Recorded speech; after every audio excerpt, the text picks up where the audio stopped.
for being out today.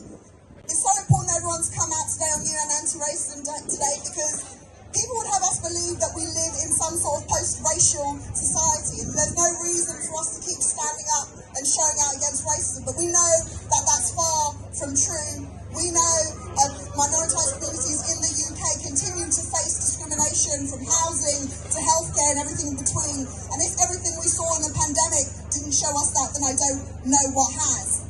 But with this government that we have, this racist government and their increasingly authoritarian agenda, we have seen more and more just how much the policies they are passing are going to worsen things for people right across our community. So I talk about the Immigration and Nationality Bill, that horrible bill that's going to criminalise refugees, not based on, and take them in, not based on how much they need or whether they need shelter from certain places, but based on how they came.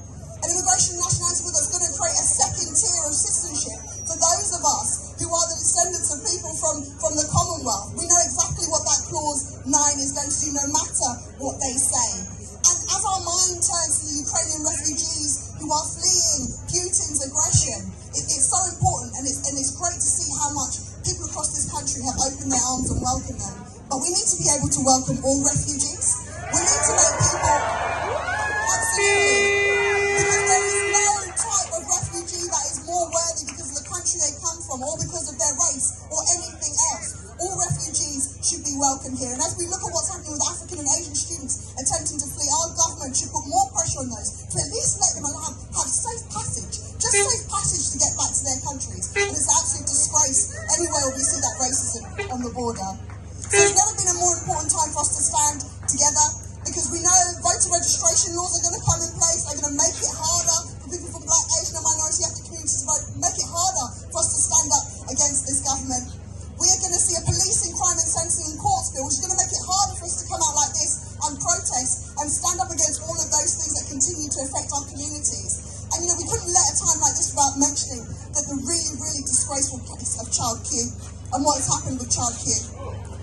And everything that we've heard about how she was stripped naked in a place of trust. She went to school. When parents send their children to school, they don't think that they're sending them there to be treated like that.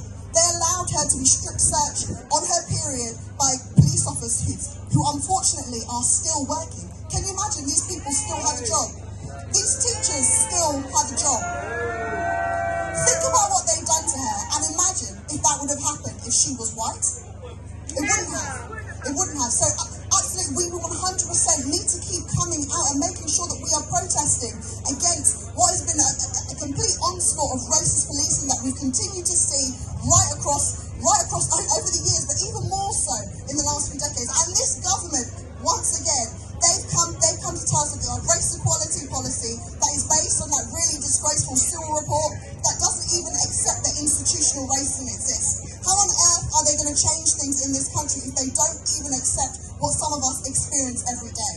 So we are far from this post-racial society that people keep telling us that we live in, and that is why it's so important that every time that we ask you to come out on UN Anti-Racism Day and all these other times, that you come up and you show and you stand up against racism every single time you can. Thank you very much.